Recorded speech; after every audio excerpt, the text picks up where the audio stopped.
السلام عليكم ورحمة الله وبركاته. ازيكم حبايبي؟ عاملين ايه رأيكم في طبق البفتيك ده؟ بصوا، حاجة كده عظمة. كيلو البفتيك ب 300 جنيه، عملناه احنا بأقل من كده بكتير.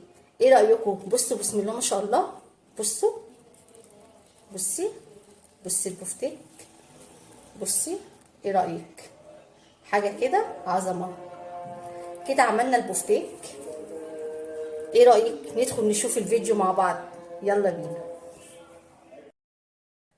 السلام عليكم ورحمة الله وبركاته. ازيكم حبايبي؟ عاملين ايه؟ يا رب تكونوا بخير. النهاردة ان شاء الله هنعمل البفتيك الكذاب او البفتيك الاقتصادي، سموه زي ما تسموه. حلو جدا وموفر وبيعمل كمية كبيرة وطعمه كمان حلو. انا النهاردة هشتغل على المقادير بتاعتي على نص كيلو لحمة.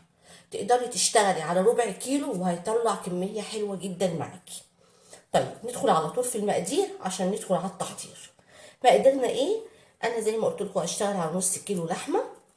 نص كيلو اللحمه حطيت معاه بصلايه مبشوره.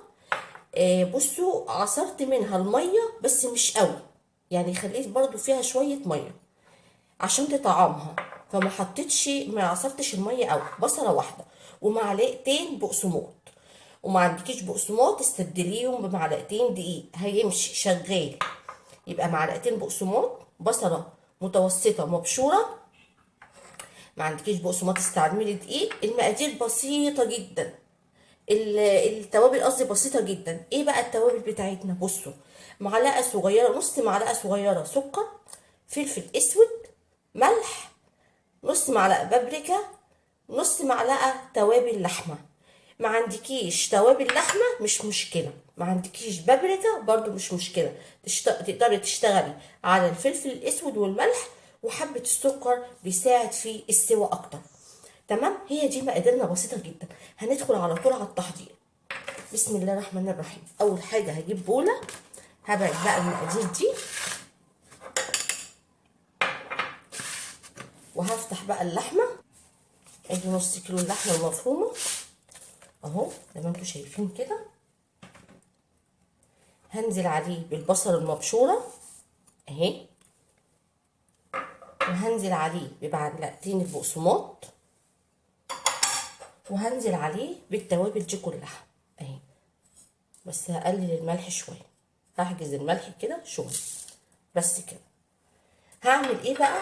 عندي الكبه، انزلي بيهم في الكبه وطحنيهم كويس جدا، ده افضل. طب ما عنديش كيش كبه زي حالاتي، اعجني بايديكي كويس جدا لغايه ما يتعجن عجنه تمام، عجنه حلوه قوي. تمام، انا بقى هعجنها كويس لغايه ما اوصل للقوام اللي هتدهوني الكبه. يعني هعجن كده حوالي بتاع ايه 5-7 دقايق في اللحمه دي. هنا كده خلاص عجنتها. هنزل بقى في الاخر خالص، او ممكن تحطيها مع التوابل مش مشكله، انا نسيتها بس. مع حوالي نص معلقه بيكنج باودر. بصوا اهي، اهي حبه كده نص معلقه بس. وهعجنها بقى تاني اخر عجنه كده وخلاص.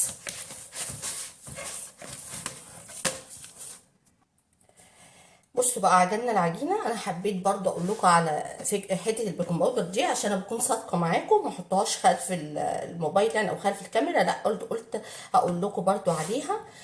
بصوا بقى، انا عجنتها كويس جدا وريحتها والله العظيم ريحتها حلوه قوي. بصوا بقى هنعمل ايه. اول حاجه هجيب جبت كيس ثلاجه اهو. واهو بصوا اهو، جبت كيس ثلاجه عادي. تمام، وبعد كده رحت تنيته كده نصين اهو، تنيته كده نصين اهو. وبعد كده قصيته من هنا، يعني قصيته نصين وفتحته بقى، فتحت كل نص بالشكل ده اهو. بصوا اهو، فتحته كده، ادي نص اهو مفتوح قدامكم اهو اهو، وادي نص تاني انا فتحته. تمام، هجيب ايه بقى؟ هجيب الكيس التلاجة احطه كده على الرخامه بالشكل ده. بسم الله. عندك اول حاجه تحطي هنا في الكيس كده مثلا ميه بصل اهي، شويه ميه بصل كده،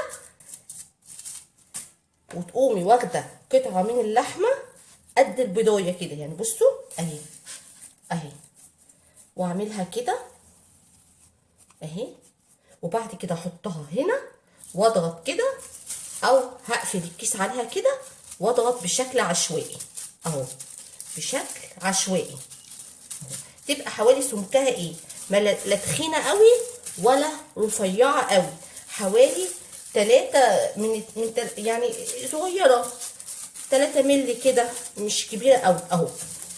دي طريقه اهي كده اهو، بقت عندي بالشكل ده اهو، وبططها كده بشكل عشوائي اهو، حتى لو فتحت الكيس اهي اهي، بصوا اهي، وهاجي هنا لو قلبت الكيس برضو عليها اهي، حلوه جدا، سمكها حلو، ما ترفعيش قوي وما تتخنيش قوي، ما ترفعيش قوي عشان تبقى فيها لحم، وما تتخنيش قوي عشان تستوي معاكي، وبشكل عشوائي.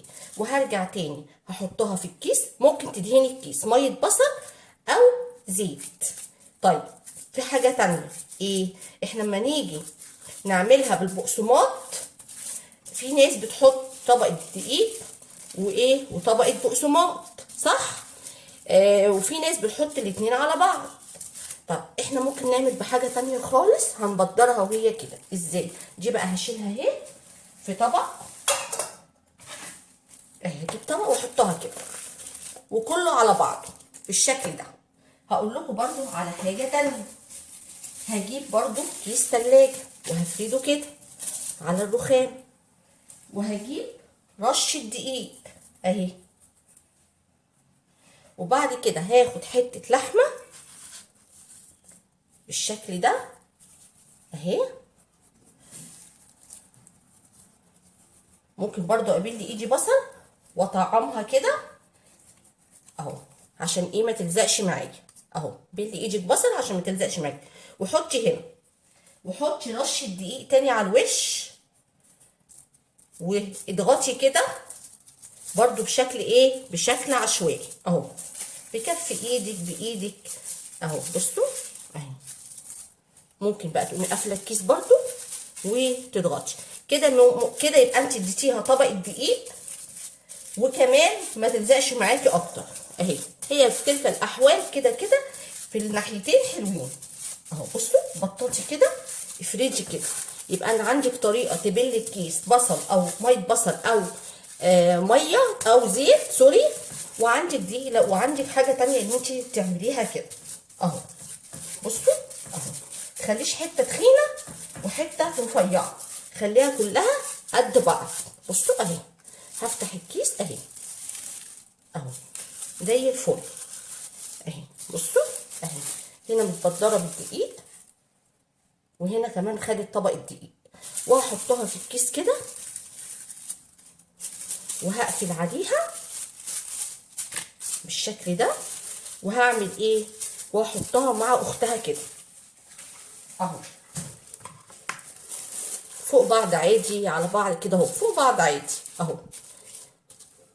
انا بقى هكمل الكميه على كده وارجع لكم، بس قبل ما اكمل الكميه، انت ممكن تحطي فيها بيضايه، بس انا ما حبيتش احط فيها بيضايه، طبعا البيض غالي فاحنا عايزين نعمله اقتصادي على قد ما نقدر، فممكن لو هتعلي القيمه الغذائيه شويه حطي بيضايه واحده بس، ميه البصل اعصريها قوي، ما تسيبيش فيها ايه حبه كده عشان ما تفكش معاكي، عشان من كتر السوائل تفك معاكي. تمام، انا هعمل بقى الكميه وارجع لكم. دلوقتي خلصت البفتيك بتاعنا، بصوا انا حطيتهم على القطاعه دي كده عشان انا عايزاهم مفروجين، مفيش حتى متنيه ولا حاجه، وهحطهم في الفريزر بيقعدوا حوالي ساعه بيجمدوا، ما بياخدوش وقت ويطلعوا مفروجين. بصوا انا عايزه اقول لكم النص كيلو عمل لي 13 قطعه بفتيك. بصوا انا بحب افردهم على دقيق عشان يبقى خدوا طبق الدقيق، وبعد كده هديهم طبقه بقسماط. بصوا الحته ما شاء الله حلوه جدا. تمام، يبقى كده دلوقتي خلاص احنا خلصناه. المرحله ديت الجايه اللي هي مرحله ان انا هحطه في الفريزر، هحطه بقى في الفريزر لغايه ما يجمد، وبعد كده نشوف هنعمل ايه. وممكن كمان الربع كيلو هيعمل لك برده كميه حلوه، هيعمل لك من حوالي 7 وحدات او 6، من 6 ل7 بوفتيكات حلوين جدا. انتوا عارفين البوفتيك دلوقتي الكيلو وصل ل 300 جنيه. وده لحمه وده لحمه، فاحنا عملنا له اقتصادي والدنيا هتمشي ومش هيفك منك وزي الفل. هنحطه في الفريزر ونرجع نشوفه مع بعض. دلوقتي بقى حبايبي خلاص البوفتيك بتاعنا جاهز اهو بقى بالشكل ده. عايزه اوريه لكم اهو كده. بصوا الجمال اهو. بصوا اهو، شايفينه حلو جدا ما فيهوش اي حاجه اهو. دلوقتي بقى هنعمل الكفر بتاعه ونبدا نقليه. يلا بينا يلا بينا. الكفر بتاعه عباره عن بقسماط. هحط عليه مش هحط عليه حاجه، هحط على البيضه. هنا بيضه، ده بقسماط ناعم عادي، ممكن تستخدمي فيجيتال. هجيب بيضه، بسم الله، بيضه واحده. عايزه تحطي بيضتين وما تحطيش لبن مفيش مشكله. انا هنا حطيت بيضه اهي، اضربها كويس. هنزل عليها بربع كوبايه لبن، وهنزل عليها بشويه ملح مش كتير، وكمان شويه فلفل اسود، وهقلب بقى كويس. وده الكفر بتاعنا اهو. بصوا بقى، هجيب البفتيك القطعه، هنزل عليها بالسائل البيض واللبن بالشكل ده.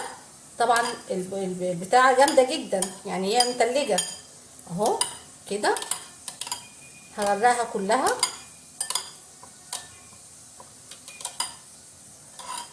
اهو، وبعد كده هصفيها كويس، وبعد كده هنزل بيها في البقسماط بالشكل ده. متضغطيش قوي طبعا اهو. انا هعمل معاكم واحده وانا هكمل. كفر عادي خالص اهو، مفيش اي حاجه. تمام اهي كده خلاص. هبدا بقى احطها هنا كده على على القلي. هعمل بقى الكميه كده ونقلي مع بعض. هنا بقى حطيت طاسه على النار، وهبدا سخن طبعا اهو، وهبدا انزل بالبفتيك بسم الله اهو بالشكل ده. واخلي النار متوسطه، ولا عاليه ولا واطيه اهو. هيتحمر الجنب ده، ما تحركوش خالص الا لما يتحرك الجنب اللي هو الاولاني اللي احنا حطيناه عليه، ياخد لون وهنشوفه مع بعض. هو هنا خد لون اهو معايا.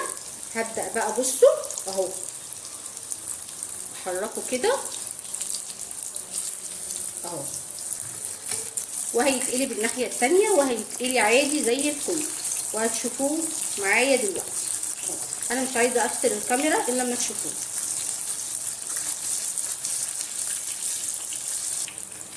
بصوا الحته دي كده مش متحمره، هبدا اقلبه تاني زي ما انتم شايفين كده اهو، عادي جدا بيتقلب عادي بمنتهى السهوله.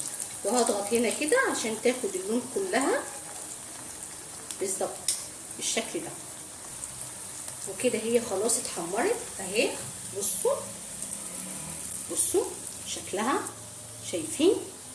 هبدا بقى احطها على طبق كده وهكمل كل الكميه. ودلوقتي بقى يا حبايبي بصوا البفتيك، انا قليت الكميه كلها. بصوا بسم الله ما شاء الله، حلو جدا اهو. وده كان فيديو النهارده، يا رب يكون عجبكم حبايب قلبي. بقى ما تنسوش اللايك والشير والاشتراك في القناه وتفعيل الجرس عشان يوصلكم مني كل جديد. والسلام عليكم ورحمه الله وبركاته.